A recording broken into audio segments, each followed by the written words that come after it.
Hey, back up, back up!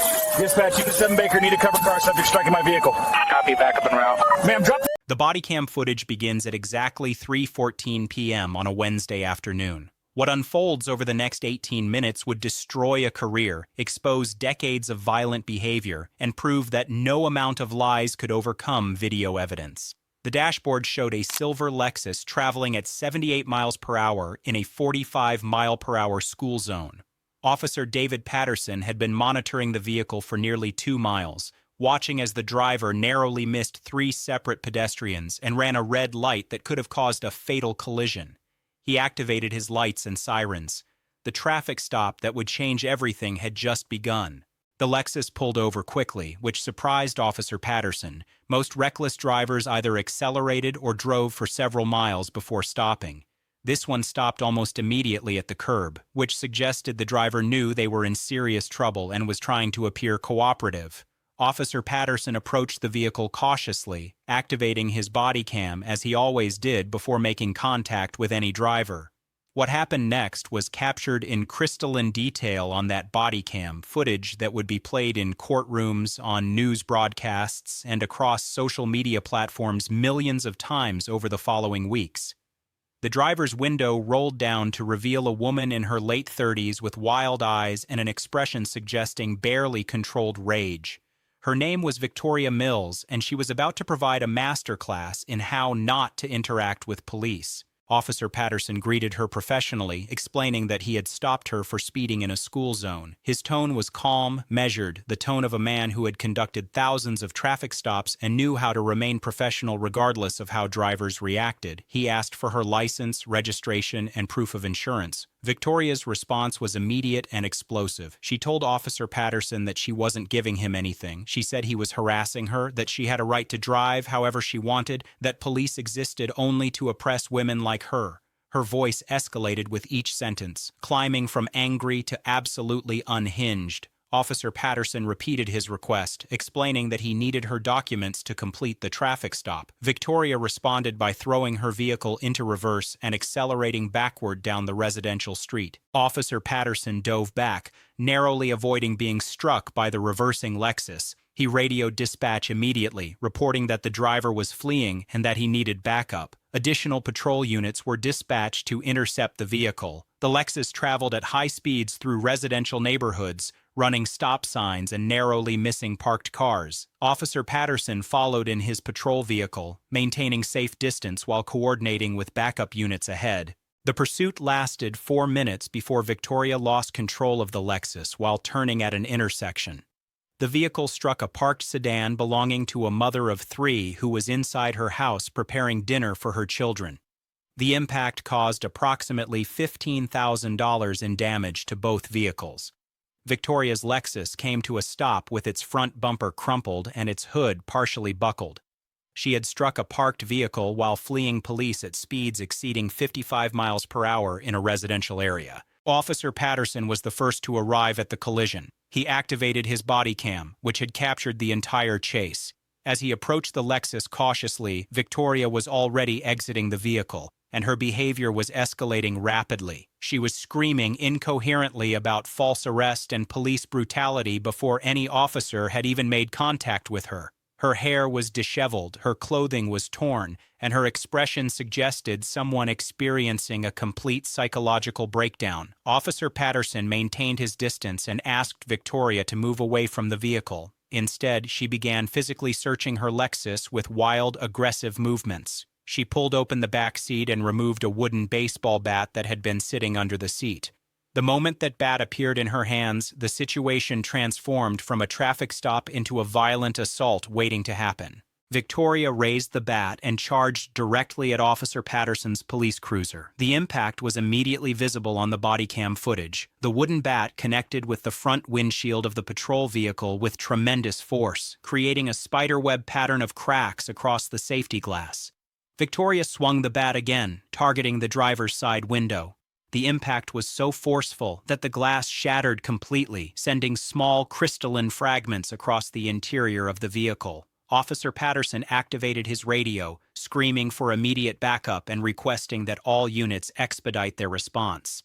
He exited his vehicle and maintained a safe distance from Victoria, who was now in a complete frenzy. She swung the bat at anything within reach. The side view mirrors were smashed. The passenger window exploded inward from another devastating blow. The hood was dented repeatedly as Victoria pounded away with the bat like someone possessed by pure rage. Other patrol units were arriving on scene now.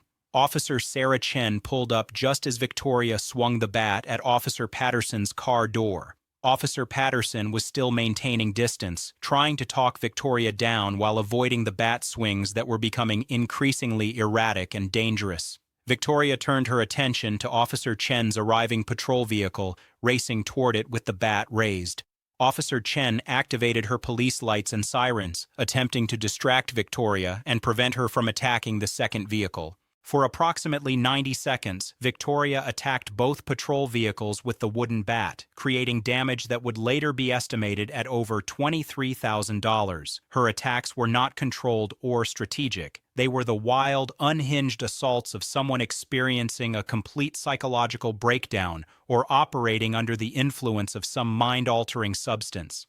Every swing was captured on multiple body cams from Officer Patterson and Officer Chen, providing undeniable documentation of Victoria's violent behavior. 2 additional patrol units arrived on scene, bringing the total police presence to 4 officers. They formed a coordinated approach designed to safely disarm Victoria without escalating the situation further. Officer Patterson continued attempting to communicate with her, asking her to drop the bat and place her hands on her head. Victoria responded by swinging the bat at Officer Patterson, forcing him to dodge backward to avoid a potentially fatal blow to his head or torso. The officers recognized that they could not resolve this situation through negotiation. Victoria was clearly not responding to verbal commands or appeals to reason. Officer Chen and a male officer named Marcus Rodriguez coordinated their approach from 2 different angles, attempting to close on Victoria from positions where she could not effectively use the bat. Officer Patterson maintained distance and continued recording on his body cam. Victoria charged at Officer Chen with the bat held high, preparing for a powerful overhead swing. Officer Chen braced herself, and the wooden bat connected with her shoulder and collarbone area. The pain was immediate and severe. Officer Chen fell to one knee but did not stop her advance. Officer Rodriguez tackled Victoria from the side, sending her sprawling across the pavement. The bat flew from her hands and skidded across the street. Victoria fought like a wild animal as the officers attempted to handcuff her. She screamed obscenities, kicked, thrashed, and tried to bite Officer Rodriguez. The body cam footage captured the complete chaos of trying to restrain someone operating in a state of complete psychological breakdown. Officer Chen, despite pain in her shoulder and arm, helped secure Victoria's legs, while Officer Patterson controlled her upper body. After nearly 6 minutes of violent struggling, Victoria was handcuffed and secured in the back of a patrol vehicle. Officer Chen was immediately attended to by paramedics who arrived on scene. She had sustained significant bruising and possible fractures to her collarbone. She would require X-rays and would be out of work for the next 3 weeks while recovering from the assault. The body cam footage showed Victoria continuing to scream and thrash in the back of the patrol vehicle as officers transported her to the county jail. She screamed about false arrest, about police brutality, about how she had done nothing wrong, and that the officers were the criminals. She threatened to sue the entire police department and promised that her lawyer would destroy them all. The entire journey to the jail was captured on body cam, documenting Victoria's continued violent and abusive behavior. This was the footage that would be released to the media within 48 hours. Clear, undeniable documentation of Victoria's violent attack on police officers and destruction of police property. Before this footage was released to the public, no one outside the police department and the legal system understood the full scope of Victoria's behavioral history. They did not know who Victoria Mills really was. As the booking process began at the county jail, officers conducted a background check on Victoria Mills. What they discovered made their jaws drop. This was not a first-time offender who had simply had a bad day. This was a woman with a violent criminal history spanning nearly 20 years, a history that had been carefully hidden beneath layers of legal technicalities, dismissed charges, and protective orders that had done nothing to stop her pattern of violent behavior. Victoria's case sparked a broader conversation about mental health and criminal justice. Advocates argued that the system should have intervened with psychiatric treatment long before Victoria attacked police officers. Mental health professionals argued for better screening and monitoring of people with violent personality disorders. Police departments across the country reviewed their procedures for handling individuals experiencing psychiatric crises during traffic stops. The case also became a training tool for police departments and law enforcement academies. The body cam footage showed textbook examples of how to maintain safety during an unpredictable and dangerous encounter. Officer Patterson's decision to maintain distance and continue recording had provided the documentation necessary to prosecute Victoria successfully. Officer Chen recovered from her physical injuries but struggled with PTSD related to the assault. She continued working in patrol but was more cautious and hypervigilant than she had been before the incident. She began advocating for better training in recognizing and responding to individuals experiencing psychiatric crises. Her advocacy eventually contributed to the development of new protocols that paired mental health professionals with police officers on certain types of calls. Victoria's children remained in the custody of their father. The restricted custody arrangement that had been in place before the assault was made permanent after her conviction. She would have no unsupervised contact with her children when she was eventually released from prison. The previous victims of Victoria's assaults were contacted by the prosecutor's office and informed about her conviction. Many of them expressed relief that she would finally face meaningful consequences for her violent behavior. Some of them pursued civil lawsuits against Victoria, though recovering money from a woman incarcerated on a limited income was essentially impossible. The Lexus that Victoria had driven during the traffic stop was declared a total loss due to damage sustained during the pursuit and collision. The parked sedan that she had struck belonged to a single mother named Michelle Rodriguez, who had been struggling financially even before the accident. The insurance settlement barely covered the cost of repairs, and Michelle was forced to spend several $1,000s out of pocket to get her vehicle operational again. Victoria was ordered to pay restitution to Michelle, though collecting would be virtually impossible given Victoria's incarceration. Years later, as Victoria sat in her prison cell, reflecting on her journey from free woman to convicted felon, the body cam footage from the traffic stop remained one of the most viewed examples of police work online. Legal experts used the footage to teach about the importance of documenting evidence during high-risk encounters.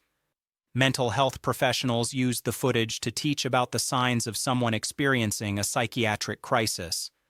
The case became required viewing in police academies across the country, not as an example of how to use force, but as an example of how to remain calm and professional when confronted with someone who is completely out of control. Officer Patterson's decision to maintain distance and continue recording had turned what could have been a he-said-she-said situation into irrefutable documentation of what had actually occurred. The body cam footage had also protected the police department from allegations of excessive force or misconduct. Some had initially questioned whether the officers had been too aggressive in their response to Victoria's attack. The footage clearly showed that the officers had acted with restraint and professionalism in the face of violent assault. The case also demonstrated why it was essential for the criminal justice system to impose meaningful consequences on individuals with documented histories of violent behavior. If Victoria had been imprisoned after her second or third violent assault, Officer Chen would not have been attacked and the subsequent damage and trauma might have been prevented. Victoria's story became a cautionary tale about the importance of accountability in the criminal justice system.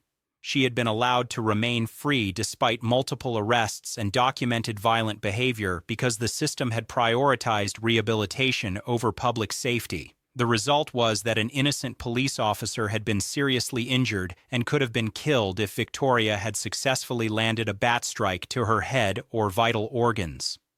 The body cam footage from that Wednesday afternoon at 3:14 p.m. remained the most important piece of evidence in establishing the truth about what had occurred. Without it, Victoria's version of events, her claims of false arrest and police brutality, might have created reasonable doubt in the minds of jurors. Instead, the footage provided undeniable proof that Victoria was the aggressor and the police officers were professional and restrained in their response to violent assault. Victoria's first arrest came in 2006 when she was 19 years old. She had assaulted her mother during an argument over money, causing severe facial injuries that required hospital treatment. The case had been dropped after Victoria completed anger management classes. Her second arrest came 3 years later when she attacked a roommate with a knife during a dispute over household chores.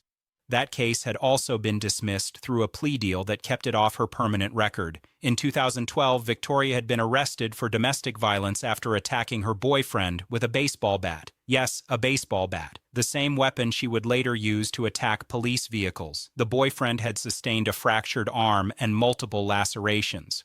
Victoria had spent 30 days in jail before being released on probation.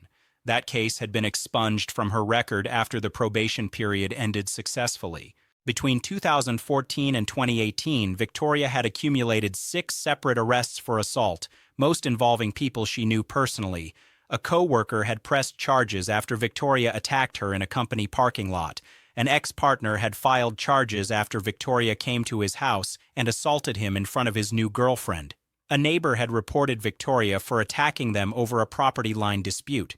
Every single one of these cases had resulted in dismissals, plea deals that included probation, or reduced charges that kept the incidents from appearing on her permanent criminal record. Victoria had been in and out of psychiatric facilities 6 times, diagnosed with borderline personality disorder, narcissistic personality disorder, and untreated bipolar disorder with rage as a primary symptom. She had been prescribed medications designed to manage her violent impulses, but she had rarely taken them consistently. Her doctor's notes documented repeated warnings that Victoria was dangerous to herself and others, that her refusal to take her medications was creating a serious public safety risk. In 2019, Victoria had threatened to kill a therapist who had suggested that Victoria take responsibility for her violent behavior rather than blaming external circumstances for her actions. The therapist had obtained a restraining order against Victoria and had reported her threats to police.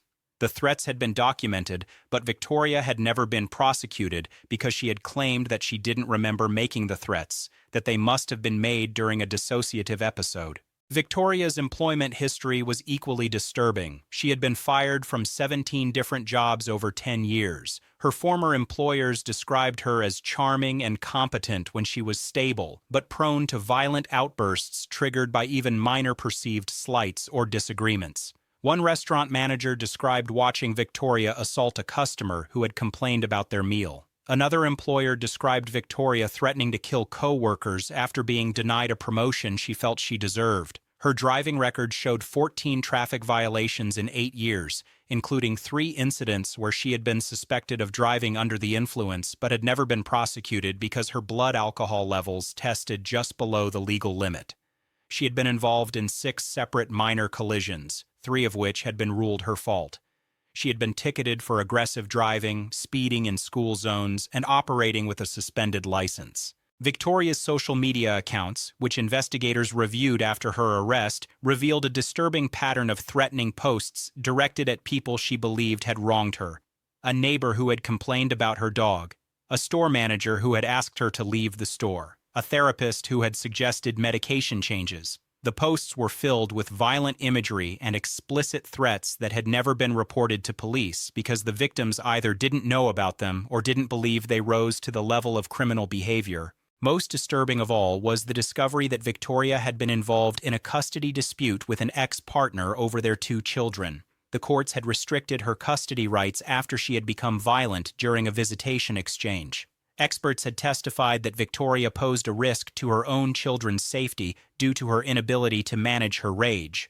The restricted custody arrangement had been in place for 3 years, meaning that Victoria had limited contact with her children because she was deemed too dangerous to have unsupervised access to them. Victoria was charged with 7 felonies stemming from her traffic stop and the attack on police officers. Assault on a police officer, destruction of property, reckless driving, fleeing police, resisting arrest, operating a vehicle in a school zone at excessive speed, and endangering public safety through operation of a motor vehicle. Each charge carried potential prison sentences that ranged from 2 to 8 years. The prosecutor, a woman named Maria Santos, who specialized in violent crime cases, was devastated by the discovery of Victoria's history. She immediately reached out to the victims of Victoria's previous assaults, many of whom had never been informed that the woman who attacked them had a pattern of violent behavior. Some of the previous victims were shocked to learn that Victoria had been arrested multiple times and had never served significant jail time for any of her violent acts. One victim, a woman named Jennifer Wu, came forward with her own story.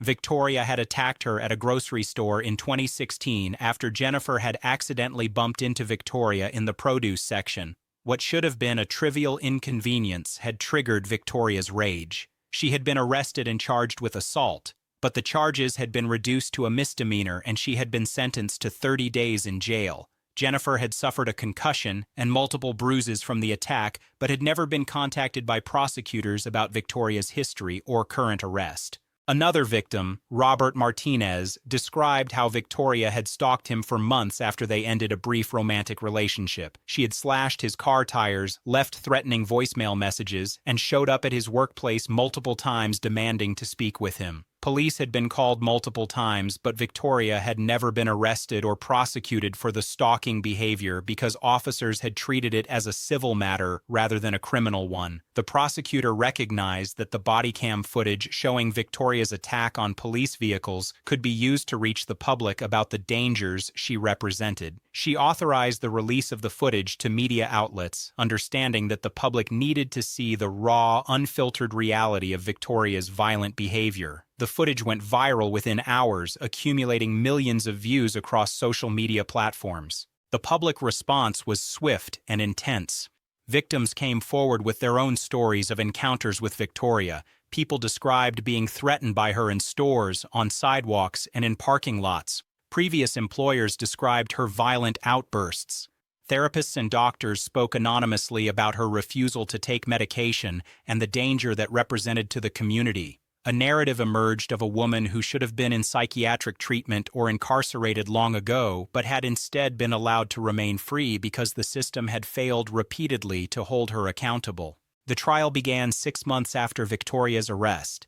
The courtroom was packed with observers, including many of Victoria's previous victims who wanted to see justice finally served. Officer Patterson and Officer Chen testified about their experiences during the traffic stop. Officer Patterson played the body cam footage, which was devastatingly clear about what had occurred. Every swing of the bat, every scream, every moment of violent behavior was captured in irrefutable detail. Officer Chen described the physical pain of being struck by the wooden bat and the psychological trauma of being attacked by someone who had completely lost control of herself. She explained that she had serious doubts about ever returning to patrol work because the experience had shaken her confidence in her safety during routine traffic stops. Medical experts testified about the extent of Officer Chen's injuries. She had sustained a fractured collarbone and severe bruising across her shoulder and upper back. The recovery had been slow and painful. She had been forced to take unpaid leave and had incurred significant medical expenses. She testified about the permanent disability in her shoulder that would likely require ongoing physical therapy for the rest of her career. Psychiatric experts testified about Victoria's mental health history and the severity of her personality disorders. They explained that Victoria's inability to take responsibility for her actions, her tendency to blame external circumstances for her behavior, and her explosive rage were classic symptoms of someone who required psychiatric treatment and medication management. One psychiatrist described Victoria as a psychiatric emergency waiting to happen, and expressed shock that she had been allowed to operate unsupervised in society for so long, given her documented history of violence. The prosecutor presented evidence showing that Victoria had been given multiple opportunities to change her behavior through the criminal justice system. Court-ordered counseling, probation, anger management classes, and psychiatric treatment had all failed to prevent her from continuing to engage in violent behavior. The system had essentially enabled her by failing to impose meaningful consequences for her actions. Victoria's defense attorney argued that she suffered from mental illness and that her behavior during the traffic stop was a manifestation of her psychiatric conditions rather than criminal intent. He argued for leniency and suggested that Victoria should be referred to psychiatric treatment rather than prison. The defense strategy was to use her mental illness as a mitigating factor rather than a justification for her actions. The jury was not sympathetic to this argument. They understood that mental illness did not excuse violent attacks on police officers. They recognized that previous opportunities for treatment had failed because Victoria had refused to take responsibility for her actions. They understood that Officer Chen had been seriously injured by someone who had been allowed to operate unsupervised despite a documented history of violence. The jury deliberated for 7 hours before reaching guilty verdicts on all 7 charges. Victoria was found guilty of every crime she had been charged with. The courtroom erupted in quiet cheers from the victims and observers who had been waiting years for accountability. Sentencing occurred 3 weeks later. The judge, a man named Richard Harrison who had presided over thousands of criminal cases during his 30-year career, delivered a statement before imposing sentence that was widely quoted in legal circles and media outlets. Judge Harrison explained that the criminal justice system had failed Victoria's community by allowing her to operate unsupervised despite overwhelming evidence of danger. He said the system had been too focused on rehabilitation and second chances, failing to recognize that some individuals required incarceration to protect the public. He stated that Victoria's mental illness was not an excuse for her violent behavior, and that society had a right to be protected from someone who had proven repeatedly that she could not control her violent impulses. Victoria was sentenced to 8 years in federal prison for the assault on Officer Chen alone. The sentences on the other charges would run concurrently, meaning that her total sentence was 8 years. She would be in her late 40s when released from prison, assuming she served her full sentence and received no reduction for good behavior. The judge also ordered Victoria to complete psychiatric treatment while incarcerated and to be evaluated before release to determine if she remained a danger to the community. He recommended that if she was released, she should be subject to intensive supervision and monitoring. He stated that Victoria's psychiatric conditions did not give her the right to attack police officers or destroy property, and that accountability was necessary.